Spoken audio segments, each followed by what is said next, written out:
আছেন প্রবাসে আসার পর একটা সময়ে পরিবারের লোকদের প্রতি বিরক্ত হয়। অবশ্য বিরক্ত হওয়ার যথেষ্ট কারণ আছে, কারণ দেশে থাকা আত্মীয় স্বজনের বেশিরভাগই প্রবাসীদেরকে শুধু টাকার মেশিন হিসাবে ট্রিট করেন, জাস্ট টাকার মেশিন।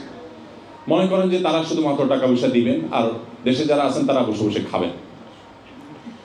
আপনারা জানেন যে আমার একটা অর্গানাইজেশন আছে আসুন্নাহ ফাউন্ডেশন। আসুন্নাহ ফাউন্ডেশন থেকে আমরা একটা পলিসি মেনে চলি, সেটা হলো আমরা কোনো অভাবী, কোনো দুস্থ, কোনো গরিব মানুষকে সচরাচর বিশেষ কোনো কেস না থাকলে, যেমন এখন বন্যা যারা ক্ষতিগ্রস্ত হয়েছেন কৃষক, তাদেরকে আমরা মোবাইল ব্যাংকিংয়ের মাধ্যমে 30 কোটি টাকা পাঠাচ্ছি। ইতিমধ্যে বেশিরভাগ টাকা পাঠানো হয়ে গেছে আলহামদুলিল্লাহ, বাকি টাকা অন প্রসেস আছে, চলছে, যাচ্ছে তাদের কাছে। এখানে কৃষকদের বীজ কেনার জন্য, অন্যান্য কাজের জন্য তাদেরকে আমরা নগদ অর্থ সহায়তা করছি। এর বাইরে আমাদের কাছে কোনো গরিব এসে যদি বলে ভাই আমাকে একটু সাহায্য করেন, কিভাবে সাহায্য করব? আপনার ফাউন্ডেশন থেকে আমাকে 20,000 টাকা দেন, আমি একটা ব্যবসা করব। আমরা বলি না, টাকা দিয়ে ব্যবসা হয় না, ব্যবসার জন্য আইডিয়া দরকার হয়, পরিশ্রম দরকার হয়। সো তাকে আমরা অফার করি যে আমাদের আসুন্নাহ স্কিল ডেভেলপমেন্ট ইনস্টিটিউট আছে, আপনি সেখানে ভর্তি হন।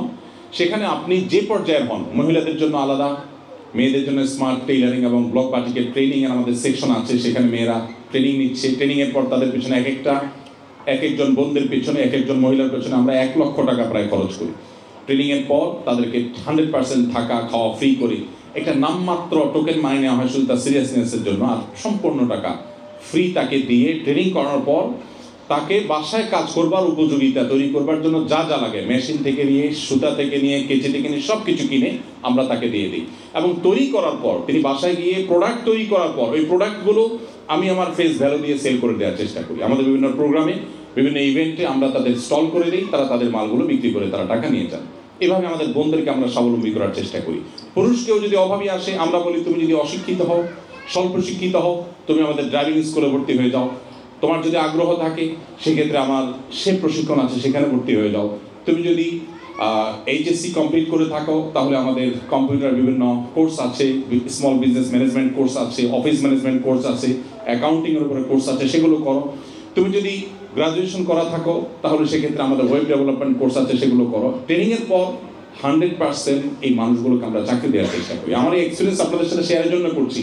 আপনারা প্রবাসী হিসাবে আমি জানি আপনাদের দিকে দেশে শত শত মানুষ তাকিয়ে আছে, পুরো গ্রামের মানুষ তাকিয়ে আছে, শুধু আত্মীয় স্বজন না। কেউ ডিমান্ড করছে একটা মোবাইল, কেউ ডিমান্ড করছে যে আপনি তাকে একটা বাইক কিনে দিবেন, কেউ হয়তো ডিমান্ড করছে তাকে আপনি কিছু ক্যাশ টাকা দিবেন। আমি আপনাদেরকে অনুরোধ করবো যে প্রবাসী হিসাবে আমাদের এই প্যারাটা নিতে হয়, কিন্তু এটার কারণে আমরা অনেকে বিরক্ত হয়ে আত্মীয় স্বজনের সাথে সম্পর্ক ছিন্ন করে দিই। আমি আপনাদেরকে বলতে চাই যে আপনারা এই জায়গাটাতে একজন মুসলমান হিসাবে আত্মীয় স্বজনের সাথে সুসম্পর্ক বজায় রাখার ক্ষেত্রে আপনাদেরকে নো কম্প্রোমাইজের লেভেলে যেতে হবে। কোনোভাবে আত্মীয় স্বজনের সম্পর্ক নষ্ট করা যাবে না। অনেক বোন আছেন যারা স্বামীদেরকে তাদের ভাই বোনদের সাথে সুসম্পর্ক বজায় রাখার ক্ষেত্রে বাধা সৃষ্টি করে বা অ্যাটলিস্ট মন খারাপ করেন যে এত কেন।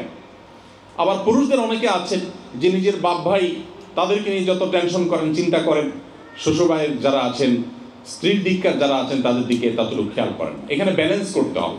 তবে আত্মীয় স্বজনের সাথে সুসম্পর্ক বজায় রাখা এটা আমাদের পার্ট অফ ইবাদাহ, এটা আমাদের ইসলামের পার্ট, এটা আমাদের ইবাদতের পার্ট। এই জায়গাটাতে কিন্তু পৃথিবীর অন্য সব জাতি থেকে আমরা আলাদা। এই জায়গাটা থেকে অন্য সবার থেকে আমরা অনেক উচ্চতায় আছি, আমাদের ইউনিকনেস অনেক বেশি। নবী সাল্লাল্লাহু আলাইহি ওয়াসাল্লাম বলেছেন যে মান সাল্লাহু আন ইউবসাতা লাহু ফি রিজকিহি আও ইউনসা লাহু ফি আথারিহি ফালইয়াসিল রাহিমা। যে ব্যক্তি তার রিজিকের বৃদ্ধি চায়, যে ব্যক্তি তার হায়াতে বরকত চায়, সেই জন্য তার আত্মীয়তার সম্পর্ককে রক্ষা করে চলে, সম্পর্কগুলো ছিন্ন না করে। আমি ফাউন্ডেশনের বিষয়টা এই জন্য এনেছি যে আপনারা অনেকে আছেন আত্মীয় স্বজনের টাকা পয়সা চাওয়ার কারণে বিরক্ত হয়ে যান। আমরা আপনাদেরকে বলবো যে আপনারা চাইলে ফাউন্ডেশনের প্রশিক্ষণের মধ্য দিয়ে তাদেরকে আপনি স্বাবলম্বী করতে পারেন। আমরা ফাউন্ডেশন থেকে স্বাবলম্বীকরণ প্রকল্প হিসেবে আরেকটা কাজ করে থাকি, যেটা 2024-এর স্বাবলম্বীকরণ প্রকল্প আমাদের ইতিমধ্যে ক্লোজ হয়েছে।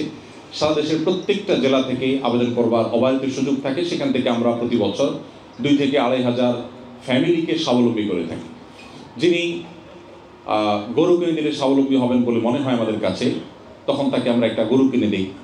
যার মনে হয় যে তাকে আমি কোনো একটা মেশিন কিনে দিলে তিনি স্বাবলম্বী হবেন, তখন সেটা কিনে দিই। আত্মীয় স্বজনের মধ্যে অনেকে আছেন যাদেরকে আপনাদের হেল্প করার সুযোগ আছে। আল্লাহ সুবহানাহু ওয়া তাআলার কাছে শুকরিয়া আদায় করতে হবে যে আল্লাহ আপনাকে এই সুযোগ দিয়েছেন। আপনি যদি এই সুযোগ না পেতেন, উন্নত দেশে না আসতেন, কিছু উপার্জন করতে না পারতেন, তাহলে সেক্ষেত্রে আপনাকে হয়তো অন্য কারোর কাছে ধর্ণা দিতে হতো, হাত পাততে হতো। সো বিরক্ত না হয়ে আমাদেরকে এখানে ধৈর্য ধারণ করতে হবে এবং নিজের দেশে থাকা রক্ত সম্পর্কে আত্মীয়দেরকে ভুললে চলবে না। এই জায়গাটাতে আমাদের খুব ভালো করে মনোযোগী হতে হবে। অনেকে আছেন প্রবাসে এসে একটা সময় নিজের ভাই বোন আত্মীয় স্বজন যারা আছেন তাদেরকে আর মনে রাখেন না, তারা এসে তাদেরকে ভুলে যান। তো এই জায়গাটাতে আমি আপনাদেরকে বিশেষভাবে অ্যাড্রেস করতে চাই।